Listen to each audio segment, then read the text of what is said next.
Hello friends, welcome back to my channel. সবাই কেমন আছো?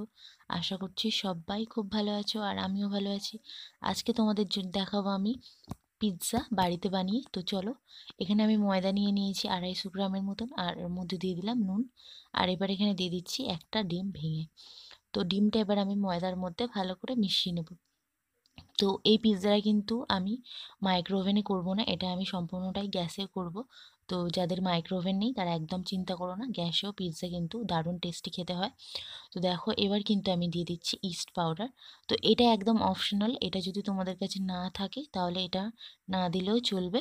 সেক্ষেত্রে তোমরা কিন্তু একটা কাজ করতে পারো, ময়দাটাকে তোমরা একটু গরম জল দিয়ে মাখবে, আর ডিমটা দেবে, দিয়ে একটু ভালো করে বেশিক্ষণ ধরে মেখে রেখে দিতে হবে। মানে টাইম নিয়ে ময়দাটা মেখে রেখে, মানে একটা পাত্রে চাপা দিয়ে তোমাদেরকে কিন্তু বেশিক্ষণ রেখে দিতে হবে সেক্ষেত্রে।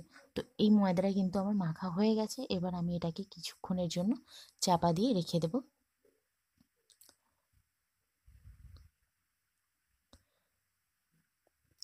তো ময়দাটা আমি রেখে দিয়েছি ঢাকনা বন্ধ করে। এবার দেখো, আমি কেটে নিয়েছি সরু সরু করে ক্যাপসিকাম, আর দেখো এরকমভাবে কেটে নিয়েছি টমেটো। দেখতে পাচ্ছ কিরম করে? টমেটোটা বেশি সরু করিনি, কারণ টমেটোটা বেশি সরু করলে একদম গলে যাবে। আর পেঁয়াজও একটু, পেঁয়াজটাও আমি কিন্তু লম্বা করে কেটেছি, একটু মোটা মোটা করে। আর এখানে দেখো চিকেনটা আমি কিমা করে নিয়েছি, যেহেতু আমি এখানে চিকেন পিৎজা বানাবো। তো তার জন্য চিকেনটা ছোট্ট ছোট করে একদম কিমা করে নিয়েছি। আর এখানে আমি দিয়ে দিয়েছি কড়াইয়ের মধ্যে তেল, সাদা তেল দিয়েছি। তেল দিয়ে তেলটা গরম হয়ে গেছে, এবার আমি কিন্তু চিকেনের পিসগুলো দিয়ে দিয়েছি এর মধ্যে। তো এবার একটু কিন্তু গ্যাসটা হাই করে দিয়ে ভালো করে চিকেনটাকে ভাজতে হবে। দেখো চিকেনের মধ্যে থেকে কিন্তু জল বেরোনো শুরু হয়ে গেছে। আর এবার আমি এর মধ্যে দিয়ে দিলাম লবণ। তো লবণটা দিয়ে দেখো, আমি একটুখানি এর মধ্যে দিয়ে দিলাম ম্যাগি মশলা, যেহেতু আমার কাছে অরিগ্যানো বা হচ্ছে কি ব্ল্যাক পেপার নেই, তার জন্য আমি একটু ম্যাগি মশলা এর মধ্যে অ্যাড করেছি। তো এটা দিলে কিন্তু টেস্টটা ভালোই হয়, খারাপ না। আর এবার আমি দিয়ে দিচ্ছি সামান্য একটু রসুন বাটা।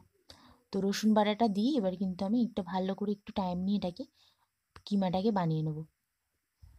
দেখো, পিৎজা বানানোর জন্য যে আহামরি কিছু লাগবে সেটা না, বাড়ির হাতের কাছে তোমার যা আছে তুমি সেটা দিয়ে কিন্তু খুবই সহজভাবে কিন্তু এটা বানিয়ে নিতে পারো। ঠিক আছে, পিৎজা একদম মাইক্রোওভেনেই বানাতে হবে সেরকম কোনো ব্যাপার নেই। তো গ্যাসেও আমরা খুব ভালো করে পিৎজা বানাতে পারবো। তো চলো, সেটাই তোমাদের আজকে ভালো করে দেখিয়ে দেবো। আর এই দেখো, এখানে আমার যে ময়দাটা আমি রেখে দিয়েছিলাম রেস্টে, তো সেটা আমি এবার এটাকে কিন্তু বেলবো একটা পিৎজার আকারে। তো ফার্স্টে ডোটাকে নিয়ে আমি হাতের মধ্যে এরকমভাবে দেখো হাতের তালুতে ঘুরিয়ে ঘুরিয়ে নিয়ে আমি কিন্তু একটা বলের মতন বানিয়ে নিয়ে এবার কিন্তু বেলান দিয়ে আমি ভালো করে এটাকে বেলে নেব। দেখো, এরকম ময়দা দিয়ে ঘুরিয়ে ঘুরিয়ে কিন্তু বেলতে হবে। তো পিৎজার যে এটা রুটিটা সেটা কিন্তু মোটা হবে সাইজে, তোমরা দেখতেই পাচ্ছ কতটা মোটা এটা রয়েছে রুটিটা। তো তোমরা দেখে নাও, যেভাবে আমি করছি কিন্তু সেভাবেই করবে, দেখবে খুবই ভালো হবে। আর এবার দেখো, কাঁটা চামচ লাগবে, একটা কাঁটা চামচ দিয়ে পিৎজার যে তোমরা এটা রুটিটা বানিয়েছো সেটার গায়ে একটু ফুটো ফুটো করে দেবে, কারণ এটা যদি না করো তাহলে কিন্তু ফুলে উঠবে পিৎজাটা। তো এবার এটা দেখো, একটা আমি একটা ননস্টিকের কড়া নিয়েছি এখানে। তো ননস্টিকের কড়ার মধ্যে আমি তেল মাখিয়ে নিচ্ছি। তো তোমাদের কাছে যদি ননস্টিকের কড়াই না থাকে, তোমরা বাড়ির যে চাটু থাকে সেগুলো তোমরা ব্যবহার করতে পারো এটা বানানোর জন্য। এবার কিন্তু আমি এই পিৎজা টুটিটাকে এই কড়ার মধ্যে তুলে নিলাম, কারণ আমি যদি টপিংগুলো না তুলে যদি টপিংগুলো দিতাম তাহলে কিন্তু সব পড়ে যেত। তো সেই জন্য আমি কড়াইয়ের ওপরে তুলেই কিন্তু টপিংগুলো সাজাবো। তো এবার আমি এখানে ব্যবহার করছি সস। তো এটা আমি পিৎজা সস নিয়ে নিই, এটা নর্মাল যে সস বাড়িতে আমরা টমেটো সস সেইটাই। তো সসটাকে দিয়ে ভালো করে কিন্তু ওই পিৎজা রুটির গায়ে আমি কিন্তু মাখিয়ে নিলাম। এবার আমি এর মধ্যে দিয়ে দিচ্ছি মেয়োনিজ। তো মেয়োনিজটা একদমই অপশনাল, তোমাদের কাছে যদি মেয়োনিজ না থাকে, শুধু চিজ থাকে তাহলেও হবে, বা শুধু মেয়োনিজ আছে চিজ নেই তাহলেও কিন্তু হবে। তা সেক্ষেত্রে মেয়োনিজের পরিমাণটা একটু বেশি করে দিতে হবে। আর এখানে দেখো, আমি যে ক্যাপসিকামগুলো লম্বা লম্বা করে কেটে রেখেছিলাম সেগুলো কিন্তু ফার্স্ট আমি সাজিয়ে দিলাম। তো দেখো, এইরকমভাবে কিন্তু আমি পুরো ক্যাপসিকামগুলো সব সাজিয়ে দিচ্ছি। এবার আমি টমেটোগুলো সাজিয়ে দেবো। তো দেখো, সুন্দর করে বিছিয়ে বিছিয়ে দেবে যাতে দেখতেও সুন্দর লাগে আর সব জায়গায় থাকে। মানে শুধু এক জায়গায় দিলে হবে না, মানে পুরো বিছিয়ে দিতে হবে পিৎজাটার ওপরে। আর এবার দিয়ে দিচ্ছি পেঁয়াজ। পেঁয়াজগুলো সেম পুরো চারিদিকে বিছিয়ে দিতে হবে।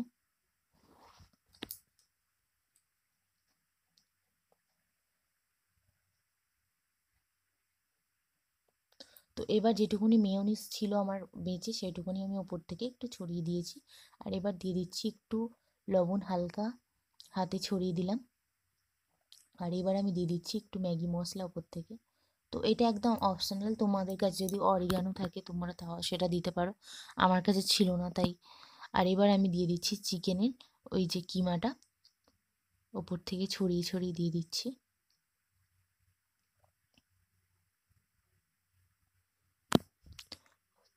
তো ব্যাস, কিন্তু একদম লাস্ট পর্যায়ে আছি।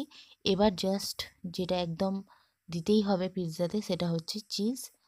তো চিজ এটা আমি কিনেছি ছোট্ট একটা। তো এইটাই আমার কিন্তু সম্পূর্ণ পিৎজাটা কিন্তু কভার হয়ে যাবে। তো এটাকে আমি কিন্তু এই গ্রেটারের সাহায্যে গ্রেট করে দিয়ে দেবো। তো এটা হলো আমুলের চিজ। তো দেখো আমাদের কিন্তু পিৎজাটা এবার কিন্তু জাস্ট ব্রেক হলেই হয়ে যাবে। তো এবার আমি কিন্তু এটা গ্যাসের মধ্যে বসিয়ে দিয়েছি, আর গ্যাসটা রাখবো একদম লো ফ্লেমে। দেখো কত সুন্দর লাগছে, খুব সুন্দর লাগছে না দেখতে? তো আমার দেখতেও ভালো লাগছে, আর কিন্তু এর টেস্টটাও অসাধারণ হয়। দোকানের পিৎজাকে কিন্তু একদম হার মানিয়ে দেবে, এটা বলতে পারি। তো তোমরা ট্রাই করো, আর আমার ভিডিওটি ভালো লাগলে অবশ্যই কমেন্ট শেয়ার করতে ভুলো না। তো দেখো এবার কিন্তু আমি ঢাকনাটা বন্ধ করে দেবো। আর যদি তোমরা চাটুতে করো এটাকে, তাহলে কিন্তু একদম প্রপারলি একটা ঢাকনা দিতে হবে, যার সাহায্যে কোনোভাবে যেন হাওয়া না বের হতে পারে। তো আমি ওই যে দেখো ফুটো ছিল সেটাকে আমি লবঙ্গ দিয়ে বন্ধ করে দিয়েছি। তো এটাকে এবার আমি আধ ঘন্টার জন্য ছেড়ে দেবো লো ফ্লেমে।